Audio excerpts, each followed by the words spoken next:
Hello everyone, welcome to this panel on neurodiversity and inclusion. This is the second day of PyCon India 2021 and this is going to be a 1 hour panel. To moderate the panel, we have Panchali Banerjee with us. She would be taking forward the conversations. Over to you, Panchali. Thank you all for joining us. Thank you, Sukanya. Thank you. Hello, everybody, and a warm welcome to the Pythonista community. The neurodiversity community across the country appreciates PyCon India for giving due importance to neurodiversity. All the major IT companies are hiring neurodiverse talent in India. And it's a proven business case that the neurodivergents have unique traits in them, which if harnessed, can prove to be an asset to business. Let me introduce myself. I'm Panchali, co-founder of Orkweight. We are a team of neurodiverse corporate leaders and psychologists, and our vision is to enable employment, meaningful employment for neurodivergence in India. Today, I think going by the statistics, every year, 7 lakh neurodivergent students are passing their 12th boards. And the employability rate is only 10% for this resource pool.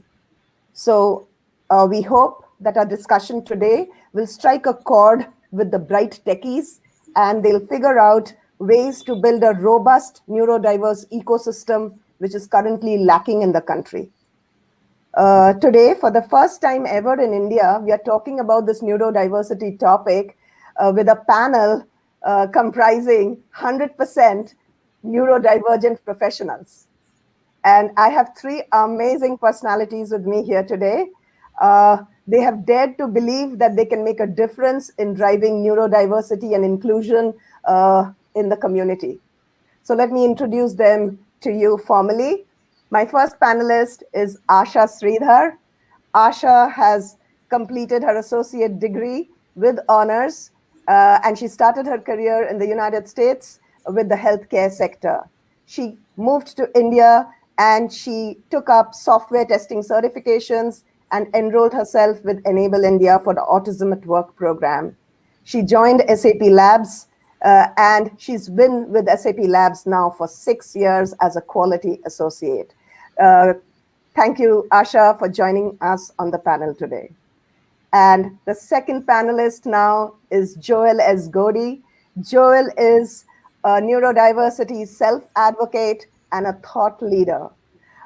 He is the president of the Neurodiversity Association of the country, and he's the founder of the Neuro Gifted Project. He's led multiple initiatives for raising the awareness in this space globally. Thank you, Joel, for being with us on the panel today. Thank you. The third panelist, the third panelist is Mark Charlesworth. Mark is globally acclaimed for being a subject matter expert in neurodivergence. He's an ADHD and autism specialist. He's a workplace neurodiversity consultant and a neurodivergent coach. So as a coach, he empowers his coachees to enhance their performances and to reach their goals. Thank you, Mark, for being with us on the panel today. Pleasure. So let's move on. We'll start from wherever we ended yesterday. So neurodiversity is a huge, very, very big umbrella, which includes all of us. So both the neurotypicals and the neurodivergents. And neurodivergence includes any kind of neurological variation. So to give the audience, for them to best relate with the neurodivergent conditions, I would request the panelists to share their lived experiences and take us through their personal journeys. So Asha, would you like to take over and start sharing your journey? Yes, Panchali, thank you. Can you all hear me? Yes, we can. Okay, so here's my story of my personal journey. I was born in Africa and did my primary schooling there. It was hard to get an autism diagnosis as it wasn't back then, but it was still accepted by students and school staff in the school in Africa. When I moved to US, I got diagnosed and received some help from the schools, but went through many problems with the students as they couldn't understand my autism disability. While working a few jobs in US related to the healthcare industry, one of my managers observed one of my autism traits, the attention to detail and being good with IT devices, and persuaded me to pursue a career in the IT sector. I also got to meet a famous autism advocate named Dr. Temple Grandin, and she also told me to pursue a career in the IT field.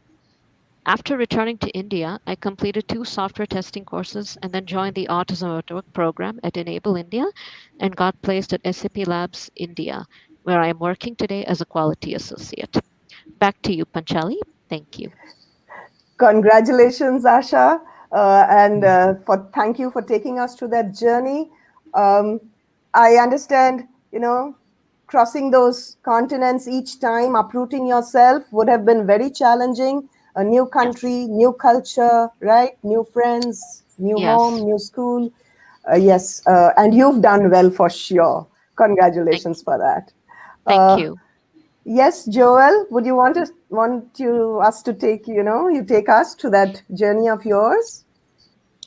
Oh, well, let me start from my school days. Right from my childhood, there was one thing that was constant with me, that I was someone who was always facing some kind of disciplinary action, or I was under some punishment for something that I'd done or said, so I was always getting into trouble. And but when I went to school, I had my mom and dad both work in the same school where I studied. So it was a very difficult situation. I was extremely fidgety, continuously moving and talking and disturbing the class.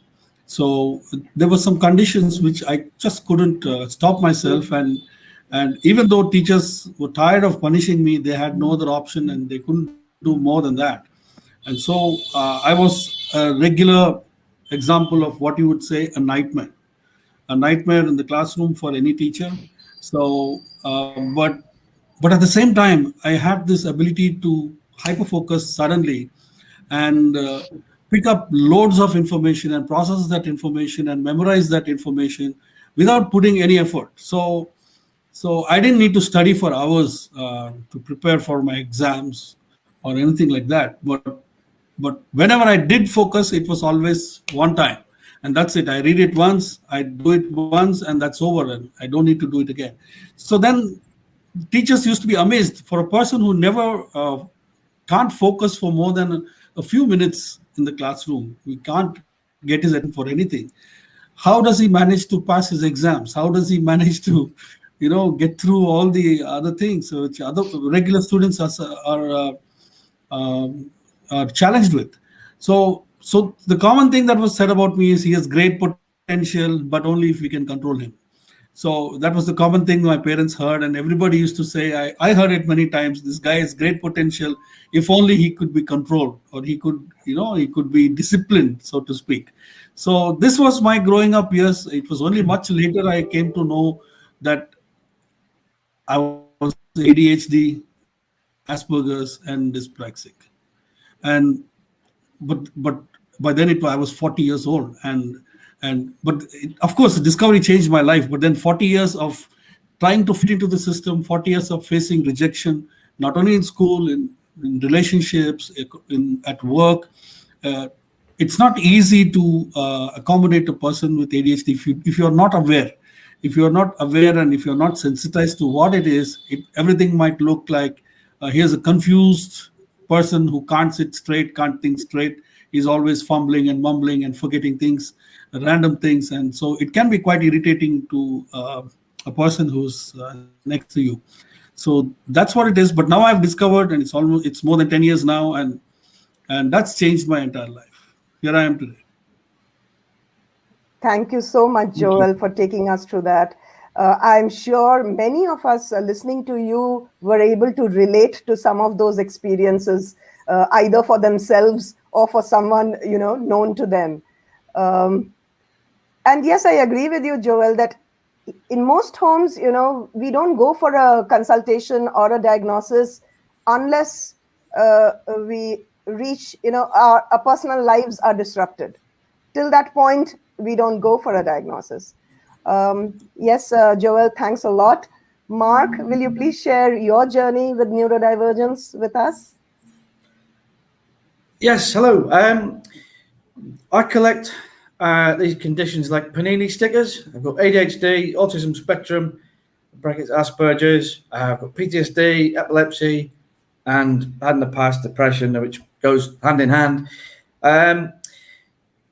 When I was at school, it was nursery school, I broke my arm. I was playing superheroes with my friends. I was about 3-4 years old on the climbing frames. And it was at that moment I realized that Spider-Man can't fly. So I hit the floor and it's like, yep, I'm hyperactive. I'm a risk taker. Go for it. But I think I've broken every limb in my body. I've got scars everywhere. But that's never stopped me. But that was the realization in the moment. I struggled throughout school. It's not that I wasn't a keen learner. It was just that my ADHD, I got distracted. I'd forget, my working memory and things like that. And my qualifications that I have and my intelligence level don't match. I've got I've got several GCSEs. I've got 4 Cs, 3 Ds, and an F. Clearly, I'm not a musician. Being from Yorkshire, in the UK, I was trying to learn brass music, but no, I enjoy listening to it, but I'm not good at learning. So I started, it was a GMVQ business course, but it was, rather than relying on my memory and doing A-levels, I went for the vocational course. It was more of it was less academic, as it were, but it was more coursework. But I got behind with the coursework, and I was going to go back. They let me go back, but I never went back. I started work, and that was it. But in my mid to late teens, that's when I got my epilepsy, and I got a diagnosis. And I was always going to I wanted to join the military, fly Chinooks, and then join the police service. But they don't let epileptics fly in helicopters, which I suppose is fair enough. And so I ended up career-wise lost. I fell into insurance because that was a nice logical order and area for me to be in. Moved around a bit, having ADHD. You don't tend to stick at one job. You try and find a better employer or a better role. You want a challenge. And ended up being self-employed, doing what I do now. And I absolutely love it. Problem solving, helping people, finding, solutions. If people can't always see them, but neurodivergence, we're the ones solving the neurotypical problems for a long time. So yes, that's me. Thank you, Mark. Yes, all three of you, the challenges you all faced. And yes, today it's all good. When you look back, we are all laughing over it and we're smiling over it. But I'm sure those days were very, very tough for each one of you. Yeah. And if we see, it's very interesting that across borders, the story primarily is the same. So there's, stigma, there's discrimination that, people with invisible differences are going through. And it's pervading all aspects of their life, like be it, education, be it employment, like, y'all said, be it relationships. So that's how it is. I'd like to put across something I strongly believe over here. Y'all can tell me if you agree with me or not. The difference between neurodivergent and neurotypical is not a difference between black and white. We are all different shades of the same gray. So this human, neurodiverse algorithm, quoting you, Mark, is a complex algorithm, which neuroscientists are yet to fathom. And I see each one of us have neurodivergent traits in us. Some have it less, some have it more. That's the difference. And neurological variation or differences is like any other human variation. Just like, differences in height, in weight, in gender orientation, skin color, heart rate, blood pressure. It's like any other human variation. That's how I see it. Yes. Going into our next question. Each of us, through our life's journeys, we've been through our moments of highs, moments that we cherish, moments that we are proud of. For instance, if you ask me, my moment of high right now is Orquate's partnering with this online educational platform for neurodivergent internship program. And you won't believe it, the overwhelming response we have got from neurodivergents across the country and brilliant profiles. I'm so happy for that. I would like y'all to share your moments of high. So moments that y'all cherish, moments that y'all feel proud about. So we'll start with you, Joel, and then Asha, you can go next, and Mark, you can take over from there. Okay, so yes, Joel, your moment of high. Yeah, 50 years of my life, and having to speak about one particular high is definitely definitely a challenge, but I had already thought of it. I have already thought of talking about my childhood, because right from my childhood years, I understood that I was different. I didn't understand why I was different, what it is about me that was different, why I couldn't fit into the system that was around me, to the social structure around me, why I found myself questioning everything and trying to find alternate answers, why my mind was the way it was. I thought there was something about me that I hated at the time, because it brought me to so much of rejection. But then there was these times of sheer genius that are spread out throughout my life, right through my childhood and to my adulthood.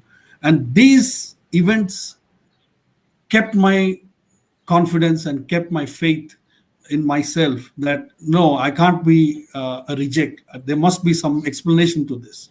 So I knew that something was there, but I couldn't put my finger to it. I'm going to briefly speak about a certain event. I was probably 9 or 10 years old. That was the time the Asian Games were coming up. And a lot of people in India didn't have what we called color televisions until that time. So all of us had small black and white TVs, the old ones. And and it so happened that living in a middle class community, everybody was close knit, and we knew everybody's, televisions, who had what television and things like that. So everybody was planning to buy color televisions for the Asian Games. And the Asiad, at that particular Asiad, was a huge thing happening, because I think India was sending a large contingent, and there was so much of excitement behind this, and everybody wanted a color television. They wanted to watch the games in a color television. But for us middle class people, it was not easy to just go and buy one. You, in those days, I don't know how many remember, but you had to go to a shop and place an order and then wait for the TV to come. So it's not like you walk in and pick it up. So it's not ready. It's not off the shelf, because in a season, people just buy and you have to book it in advance. So my dad and mom were sitting at the table and having this conversation. And my dad was explaining how he was finding it difficult to budget because he had some other investments to make. And he was finding it difficult to budget a television into the scheme of things. So although I was playing with my sisters close by in the same room, my mind was also listening to that conversation, though not actively. But in the end, the only thing I heard was, okay, so we're probably not going to have a color television this year, maybe some other time. So that was an immediate alarm bell for me. And that's when I reacted to my dad. And I just walked up to him and said, Dad, I have an idea. I can't really place how when this idea was forming in my head, but I'm sure that as he was speaking to my mom, my mind was already thinking up a plan, how he could have bought a television. So I walked up to him and he said, no, my son, I'm sorry, I can't buy the TV in time for the games. So you could watch it in your neighbor's house, you could watch it in your friend's house. So, but then I said, Dad, I have an idea. And I gave him an idea that simply amazed him. The idea was that when we had bought the black and white TV, we had bought it from a dealer. He's not a proper dealer, it doesn't have a shop, but it was an individual who brought a few sets of televisions and sold them to everybody in our community on installments. So you didn't have to pay for it at one time. So those were the days without credit cards and electronic money, nothing in those days. So I told him, why, let's go back to this guy. I know a few people who want to buy, my friends, parents, they want to buy.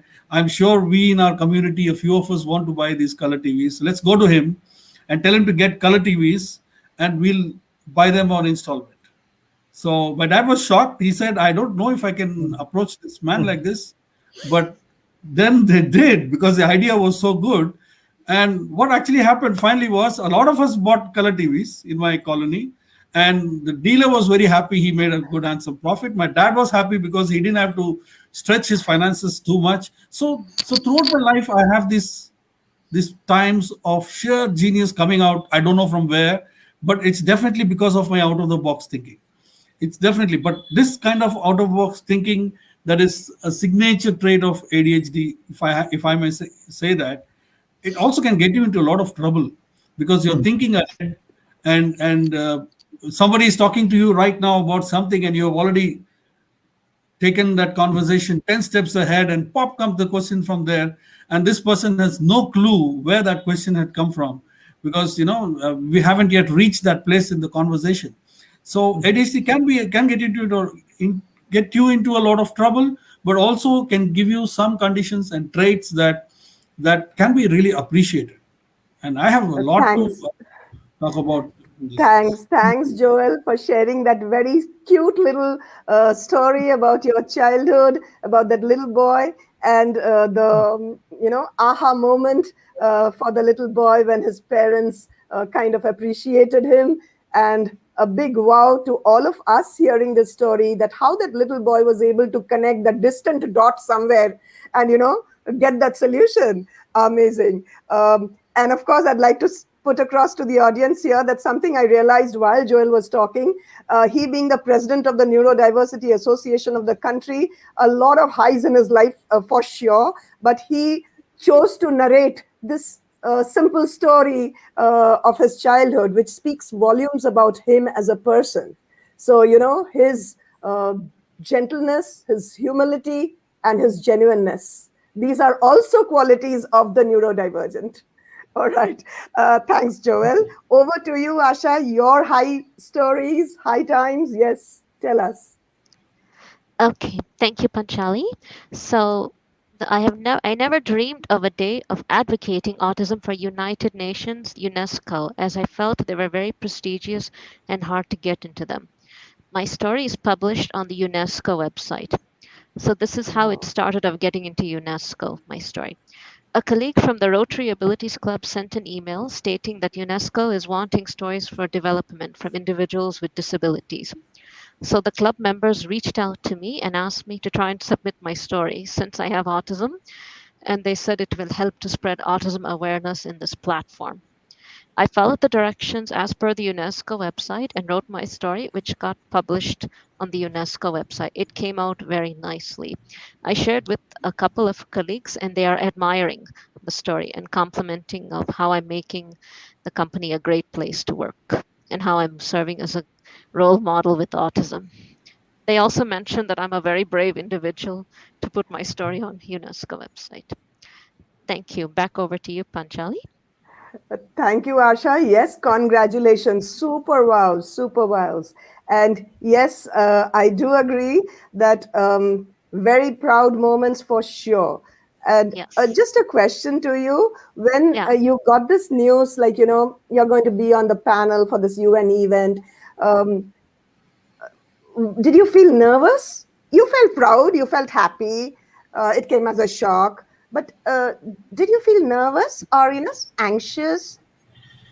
I felt a little bit nervous being on the United Nations because it was a different time zone and there were speakers from other countries speaking. So I didn't know what time I have to log in. So what do you do in such, how do you deal with this nervousness which happens, or a little bit of, anxiety? How do you deal with this in such situations? So I try to ask as many questions and then cooperate with the panelists and the hosts who are moderating the event by asking what time should I log in, and and try to be focused online as much as possible. Good tips for everybody. Good tips for the neurotypicals. Yes, a lot of learning, a lot of learning. And another thing, while you were talking, Asha, that I realized is neurodivergence, at least a very, very dear friend of mine, the relationship, the bonding is so good. I know that, even if the world falls apart, she's there. She's going to be there. And that's when you said you spoke of your club members who actually reached out to you saying that, why don't you write? That's the real bonding. That's the real good friends that you have around you. Yeah, it speaks a lot. It speaks a lot about you. All right. Thanks a lot. Thanks a lot, Asha. Yes, welcome. Mark, we're all there listening. Hi. My ADHD presents as a difficulty with, and just for many people with ADHD, as an expression of writing. Even though we're very good with words and we're pedantic and we'll press pause and say, hang on, is that full stop should be there? Or is it a comma? Or is that the right spelling? We're pedantic over words. But the expression of writing for me comes with, you've got a blank piece of paper in front of you, the words are in there, and I need to get them out. It might be a talk, it might be a speech, it might be a best man speak, it could be anything. It's difficult to get out. And if it's not my time for writing, I have to leave it and go do something else. But despite that difficulty, I wrote a neurodiversity guidebook. It took me about 18 months. And I've also written the 11 principles of neurodiversity inclusion. Wow. And what I had to do was, with anything that I do, is I turn the headings and things like that into questions. And if I answer a question, then I'm better at, rather than just it's a headline, right? Okay, now what do I piece where? Whereas if I'm answering a question, so I've already got the knowledge in there, it starts to flow. And yeah, the first presentation is never the one that you will publish, as it were. But so there was lots of research involved as well. And an ADHD, people will know this, even though we want to read that book, we struggle to read. Not because, as I say, we're struggling with the words per se, it's that by the time we get to the end of the page, it's like, who was the character in that? What was the main point there? Let me go back over that. And it took over, and then the effort and so on as well to keep going, and the focus. And there's other stuff going on around you that you think is far more interesting.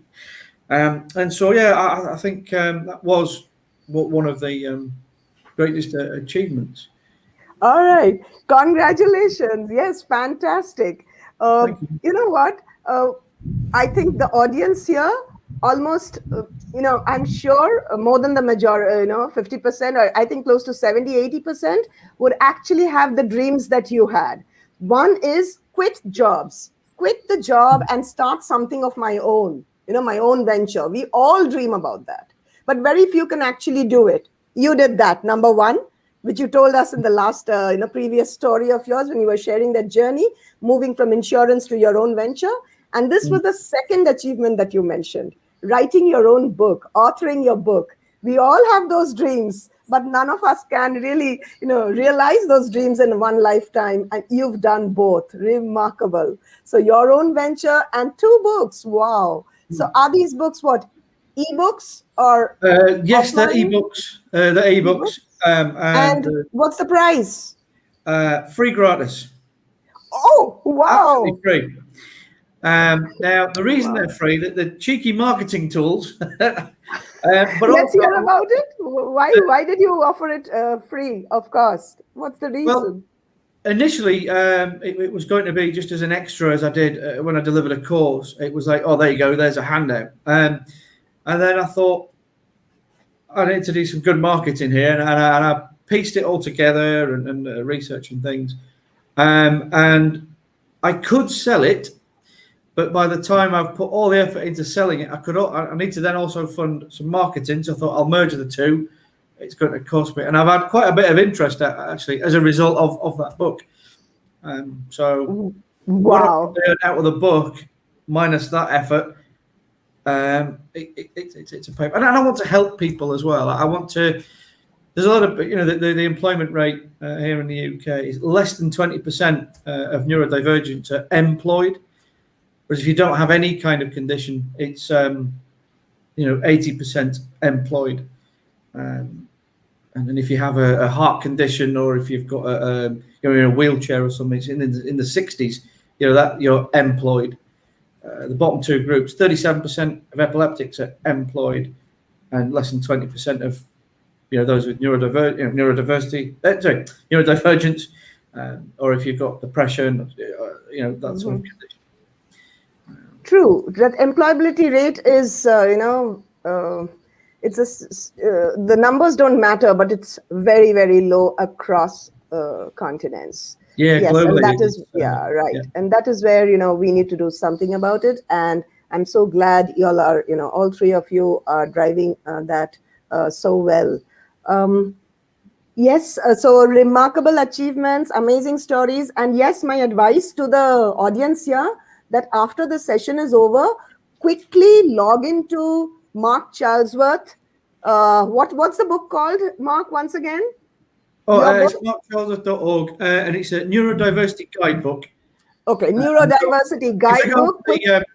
If they go to the free resources section, it's under there. Right. So quickly go into that and download it, because you never know when Mark's going to change his mind and is going to take it off and is going to price it. All right. Again, awed Mark by the neurodivergent thinking. It's amazing the way y'all think, from a different angle of elevation, and every time y'all manage to think big. It's amazing. Moving on to the next question, which would be specifically addressed, a question to each one of you. I know these achievements did not come easy, a lot of challenges, a lot of roadblocks. My question to you, Asha, is you've worked in the US in the healthcare sector. Then you came to India, you worked in SAP labs for, 6 years. So this entire journey, working in US, India, was it smooth all through, or were there challenges? If you can take us through some of those challenges. Yes, Asha. Okay, thank you, Panchali. So the life at work in US was very difficult for me because I had a hard time sustaining employment due to extensive multitasking and customer service interaction. But with my previous managers and Dr. Temple Grandin's advices, I came to India with my parents and learned software testing skills. I enrolled in the Enable India Autism at Work program. And this is a funny thing. I was the only girl in the program, and all the others were 10 boys. So we were like a family. The boys used to play pranks on me and tease me, but we had so much fun. And then after that, I got selected for SAP Labs in Bangalore, India. The journey was smooth from Enable India to SAP. I was a very shy and scared person because SAP was a big company and it was my first job in India as well. But after I started working, I found the colleagues to be very friendly, encouraging, supportive, inclusive, and helpful. So whenever we go out for team outings, like where there's a lot of loud music, heat, etc., I'm able to open up to the coworkers and express my concerns. So they provide accommodations in those places by saying, go to another room with less sound and where it's cool for me. And then they check, is everything okay with me? Am I having issues? Back over to you, Panchali. Thank you. Thank you so much, Asha, for sharing those. Again, those would be insights for all the people listening on today. Not just about, adjustments they need to make for themselves, like, being open about, exposing your vulnerabilities to your coworkers. And, at times we feel scared that we won't be accepted. But like Asha said, let's give it a try. There's every chance you will be accepted. Yes. Yes. And definitely, yes. So it's not just being, motivated and encouraged to do the work, but apart from the work, there's so much, right? Going for those get-togethers and things like that. And it's so important that we are accepted in those events as well, not just, we doing our work. Yes, thank you, Asha. It's so nice that you're happy with SAP Labs and you're enjoying your work there. Good. You're welcome, Panchali. I wanted to mention one more thing. Yes, please. After joining SAP Labs, also one of my team mentor reached out to me and asked me to write my first blog for Medium, Autism at Work. And she helped me with getting it published on their website. That's it. So that engagement, engaging us. It's not just, Yes. We do being productive in our work, but engaging us in all the other events is so important. Thank you. Yes. Thank you, Asha. My question to you, Joel, you've been associated with so many organizations and institutions, right? What are the two main reasons that you feel are for the gaps that you see in the existing systems? What are the two main reasons for those gaps? And what are you doing to bridge those gaps? Well, there are many gaps, but if I have to select just two gaps, I will talk about the stigma. One, the stigma attached to people with neurodiverse conditions. Especially in Asian communities, we have seen a tendency to deny. Parents live in denial because there are different ways that society around them understands or perceives and defines neurodiverse conditions. So when you say, if you would not want to go and accept that your child is autistic or ADHD or dyslexic or anything like that, because that would be immediately seen as some kind of a genetic fault or genetic problem that needed to be rectified, and then you will have all kinds of suggestions coming your way, right from medical treatment to herbal, ancient, traditional treatment to maybe even mystical religious solutions. But we all know that neurodiversity is mostly because of genetic inheritance, and it has nothing to do. You might even acquire some of those conditions, and none of these conditions are such that they are exclusive only to neurodivergent people. Regular people have all these conditions. When you talk of a distracting brain, a lot of people have a distracting brain, but is it to that level of intensity or not? Right. Is an issue that needs to be seen. So all of us face these situations. That's nothing abnormal.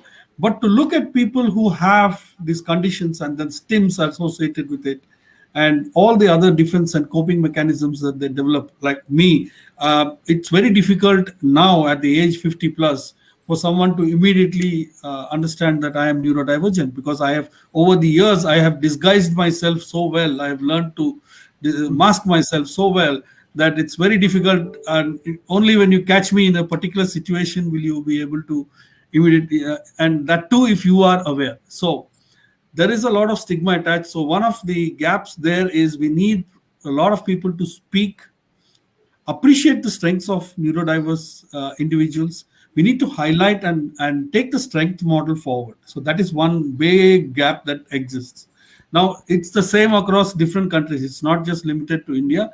Wherever you go in the world, for different reasons, this ignorance exists, stigma exists. Right. Next comes the second gap that I'm talking about is, especially when we talk of neurodivergent individuals. Now, I'm talking about adults. Those, okay, they've been through schooling, they've learned a few things, maybe in a special school, maybe maybe with some special educators and things like that. You've been through school, but then there is a huge gap between formal education and joining self-employment or your financial, achieving your financial freedom, or even a decent employment, because of the way interviews are structured. HRs are not trained to understand neurodivergent behavioral patterns. So what they have is very clear. They look for a person who will look you straight in the eye, give you a nice smile, and immediately start talking, have good body posture, and that oozing of confidence. Everybody knows that's proof of nothing. Anybody can learn to do that for an hour or two through an interview process, but interviews have to be redesigned to accommodate neurodiverse talents. And we've been doing that. I've worked over the last 5 years with different templates and models for different requirements. And that's one gap. We need a lot of professionals in the field. We need technology. Today we have a lot of technology related people sitting here. So yes, we need a lot of solutions, technology to come in and help us to be able to process better, process our interviewees better in that way. So gaps in society, knowledge, societal ignorance is one thing, and then the The gap between, professional training. yes, onboarding people onto proper, not just employment, even entrepreneurship opportunities, whatever it is. There has to be dignity in that diversity. They cannot be thrown into small run-of-the-mill jobs. Okay, you become a waiter or you become a tailor. That is not what we're talking about. We're talking about equal rights, and that's where this whole thing. That's where a major gap exists. So what have you I been doing? Have you briefly, been doing anything about this? yes. So what I have been doing is, of course, we conduct a lot of awareness programs. We go and talk at various platforms. We try to educate people, and if people want to learn more, we offer them different ways of accumulating information. And also, if they want to have a session in their companies, of course, the regular everything that everybody needs to do, we help them do it. Not only that, we help them to plan their policies and strategies.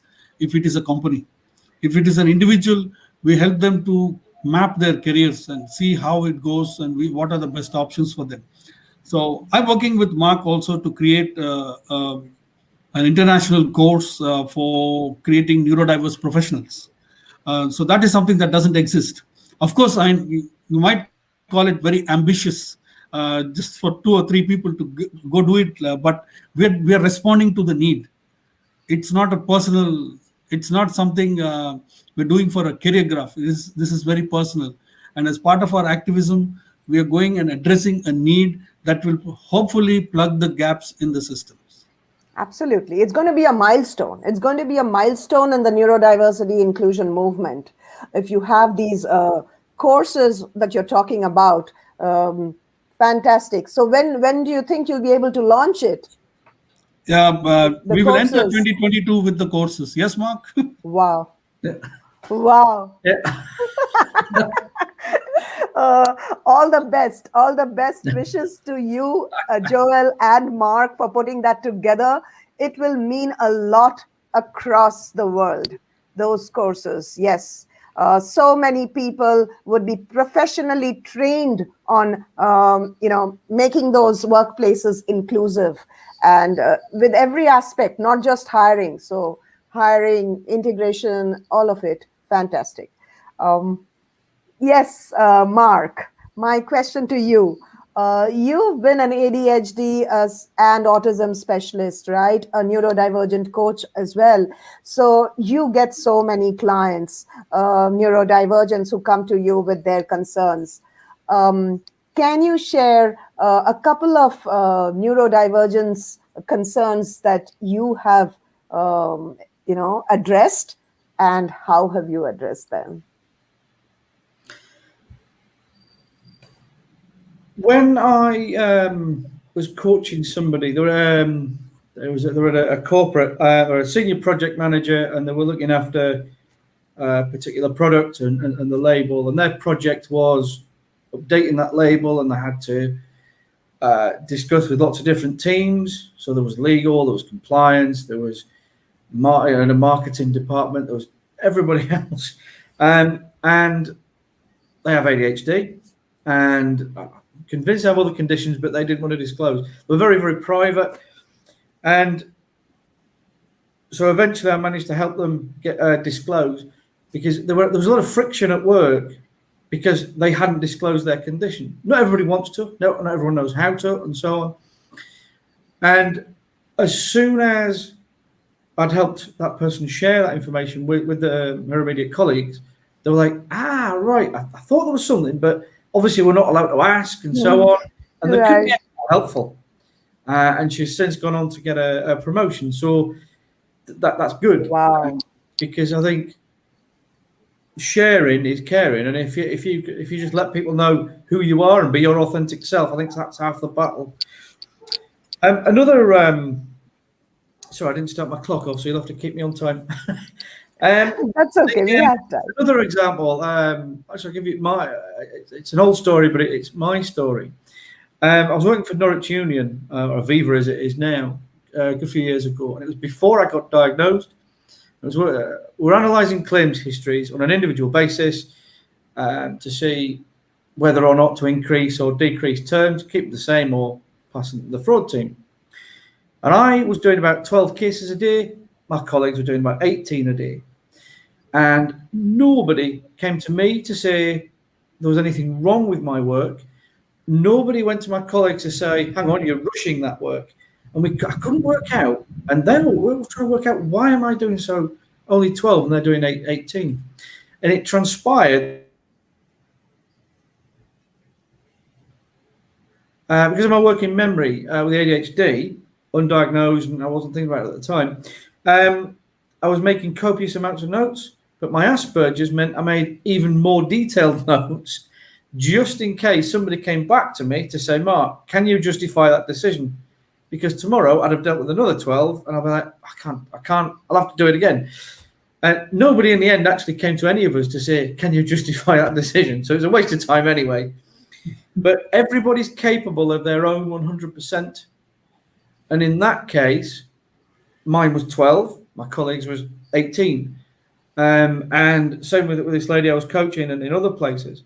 I look at you have to look at what that person's 100% is and not compare to another person. And that's mainly what I do. And everybody's capable of their 100% if they accept their own limitations so you can overcome those. Like, for example, we've just had a few people get into space. They've just come back down. No human being can get into space.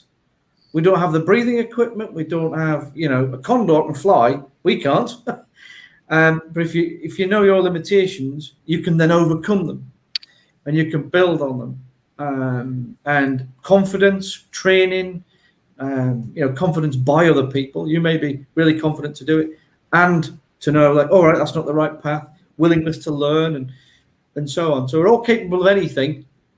Just we need to mold and move around a bit so we can reach that. So that's essentially what. Thank you. What I do there, yeah, and helping people to organize and prioritize themselves. Thank you, Mark. Brilliant insights. I'm sure we are going to take again, like I earlier said, that these would be insights and tips for everybody, for neurotypicals and neurodivergents. A safe workplace built on trust, where we are able to be authentic and and we accept other people for who they are. And like you said, that was wonderful, that we don't evaluate people based on social comparison, but we evaluate people based on temporal aspects. That's where they were and now where they are. So that's how it should be. Fantastic. Thank you so much. We'll move into our last question, which is, how do y'all see a truly inclusive workplace? What are the 2 things that a truly inclusive workplace should have?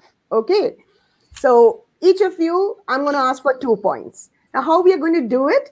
We'll do it as a rapid fire. Okay, so like I'm going to say, Joel shoot, and then Joel goes bang, then Asha shoot, Asha goes bang. So I'm not going to tell the order in which I'm going to go. It'll be a random order, but I'll give you 6 seconds to, have your thoughts in place and which are the 2 points you're going to mention. So I'll do a countdown. Are you ready for it? Thumbs up if you're ready for it. All right, good. Yeah.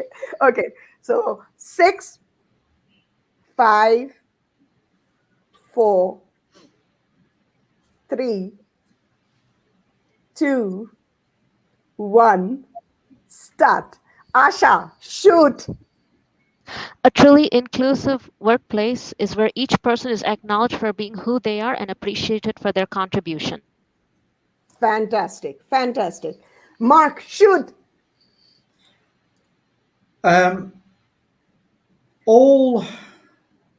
Everybody, going back to what I said there, in any application of any reward system or recognition of what you've done, needs to be on your 100% and adjustments made. Perfect. Joel, shoot.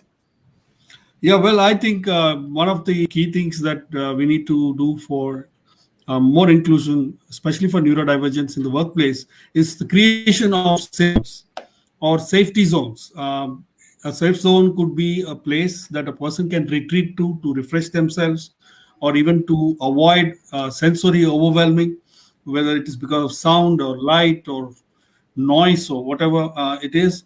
So, or it could be a person, a go-to person, which is like a buddy system in an organization where we can always talk and, get our points across. So safe zones are important. Perfect. Joel, you're going next. All right. So,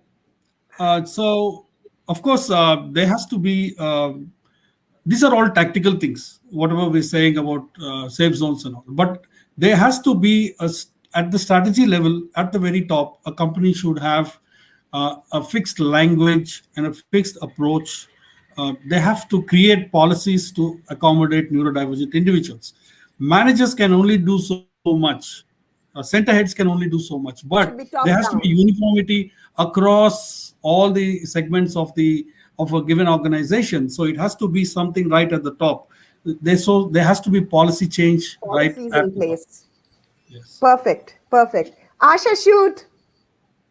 A truly inclusive workplace is where the neurodiverse team members are supported and motivated by their colleagues and made to feel accepted and included in all activities. Perfect. Yes, Mark, yours. I think all neurodiverse stakeholders need different types of communication in many ways, so that they can have a 360-degree view of the organization, not just their role and the people around them, but the whole culture of the organization, its aims, its goals, its practices, and so on. Have that 360-degree view, whether it be in writing, an audio, a podcast, anything. Perfect. Thank you so much. A lot of takeaways from that rapid fire round. And I will hand over, and thanks a lot, Asha, Mark, Joel, for taking out that time and sharing your insights, sharing your perspectives. I'm going to hand it over to Sukanya now, who's going to take over the Q&A bit. And yes, Sukanya, where are you? Hi. First of all, thanks everyone for this wonderful and engaging panel. I see a lot of encouraging posts in the chat, and thank you, Panchali, for moderating through this panel entirely flawlessly.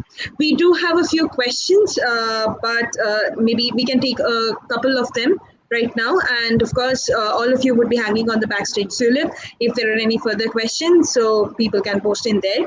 So to start with, maybe Wayne, go ahead with one. It's on the screen. How do neurodivergent people cope with rejection and stressful situations, anxiety, nervousness?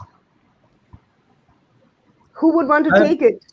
I can make a start, and then anybody can go ahead. There's two elements to the question. Most people with ADHD have something called rejection-sensitive dysphoria, in that it might be somebody who's not replied quick enough via text or email or whatever, or they've passed you in the street, they've just genuinely not seen you, and you think they've ignored you. And what can happen there is it takes over your mind like a computer virus. You can't wait until that's resolved. It might be a day, 2 days, a week to resolve there. When it comes to anxiety, it depends on the person and the situation, but a lot of people with autism have more stress and anxiety than most people. There's three elements to the anxiety. You might be invited to an event. There's being invited to the event. That's now causing stress. What do I wear? Where do I go? Who do I see? Then there's at the event, who do I talk to? What do I say? And then there's anxiety after that event. And there's also change. People with autism, we're okay with change. We're fairly flexible. It's that sudden change. So if we've got a bit of notice, we're okay with it. And I'm going to hand over for others to expand or. Thanks, Mark. The question was, I think, how do we deal with that anxiety? So, any tips on that? How do people deal with that anxiety at the workplace? Well, we've been dealing with anxiety all through our lives. So it's not everybody develops their own coping mechanism to deal with anxiety. Someone retreats to a quiet place. Someone listens to music. Someone goes and binge eats food. So everybody has their own mechanism to handle their anxiety. But of course, anxiety shouldn't be there in the workplace. But if it's still there, then every individual has definitely, if it's an adult, then they would have definitely developed their own defense mechanism. Thank you so much. Maybe another question. Is OCD a neurodiverse condition? Mark, can I take that? Yes, yes, yeah, you can, go ahead, Joel. go ahead, yeah. Well, obsessive compulsion disorder also is a neurological condition. Now, any kind of variation in the neurological makeup of a person means that there is a divergence, that is something away from the normal. So I wouldn't say abnormal, but OCD has its own peculiar traits. A person with OCD displays certain behavioral traits and also nowadays, yes, we are in the recent past, we have begun to look at OCD also as one of the neurodivergent definition that falls under the definition of neurodivergence. Now, OCD unfortunately can also be acquired. It's not like classic autism or classic ADHD, which is always genetic. OCD, a person can develop it in their life also because of any post-traumatic stress disorder or because of any traumatic experience that they go through. So therefore, the subject is still evolving. But today we can say that OCD has conditions that can prove to be like that of a neurodivergent individual. Yes, and I would like to add over here with the COVID-19 here, quite a few of us have developed the OCD, of washing our hands and, spending a lot of time worrying about infections. So yes, it is a neurodivergent condition, but as long as it doesn't disrupt your life, it's fine. You can deal with it. So yes. Great. Thanks. Thanks for answering that. Maybe one last question as we are on the top of the hour. So would you mind sharing your hobbies and tips on focusing and increasing productivity? Asha, you would want to take that? Yes. Continue, Panchali. Sorry. You would want to take that, Asha? Tips on how to increase your productivity. Okay, tips on increasing productivity is every day you must get up and see what tasks are on your list and focus on the tasks based on priority and which ones are important. And any hobbies? The question was, do you have any hobbies that would increase your productivity? Right? That was the question, right, Sukanya? Can you put the question there? Sure. Would you mind sharing your hobbies? Hobbies. Yes. And also any tips on focusing and increasing productivity? I think you've answered the productivity part. Maybe how to increase focus. That could also be another question. So yeah. And so my people hobbies want to know your hobbies. What are your hobbies, Asha? So I like reading novels, watching Netflix movies, traveling, and listening to music. Mark, what are your hobbies? I love go-karting with my son because it gives me absolute freedom to get around a car. As an ADHD, I need to solve a problem, and that problem on that day, not necessarily coming first because I haven't yet, but I've come close, is just getting around the track once, twice, three, you get 15 times within 15 minutes. Because it puts me back in control of me. Really, years ago I used to drive a push bike for that. Joel, any hobbies? Oh yeah, of course. Being ADHD and neurodivergent, of course, I would have my own set of hobbies. Because most of my hobbies are something to do with the sensory side. So it would be music, it would be food, it would be smells. That means going out into nature. So wherever the senses are involved, my hobbies are usually in that area. Right. Thank Mine you is so cooking. much. Mine is cooking and yes. workouts. Oh, yes. Wonderful. Wonderful.